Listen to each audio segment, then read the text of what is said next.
I'm John Harwood with the New York Times and CNBC. Leaders in Congress believe they're now on track to amass the support they need to pass the $700 billion package designed to bail out Wall Street and ease the credit crunch. But they believe that on Monday, too, so they're taking a more cautious approach to counting votes. Three developments have improved the odds this time around. The first is the large drop in the stock market that occurred after the unexpected failure of the initial House vote on Monday. That made it easier for lawmakers to explain to unhappy constituents, many of whom watched the value of their savings fall, the consequences of failing to act.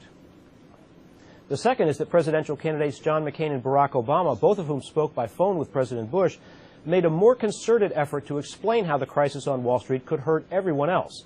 Those efforts, combined with the stock market drop, may have slightly cooled some of the opposition from the left and right.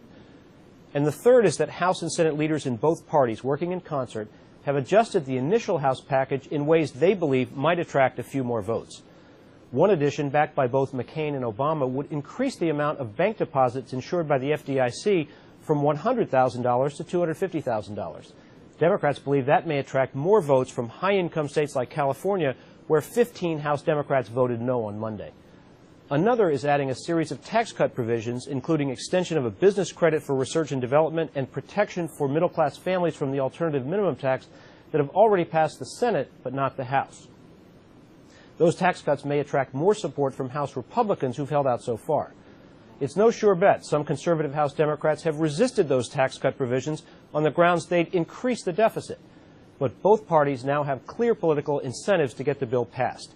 John McCain has dropped in the polls since the financial crisis became the dominant story of the campaign and badly wants to move on to other topics. And Barack Obama, whose campaign is feeling increasingly confident that he's on track to win, knows that further economic fallout can only complicate the ambitious agenda he wants to pursue as president. I'm John Harwood, Chief Washington Correspondent for CNBC.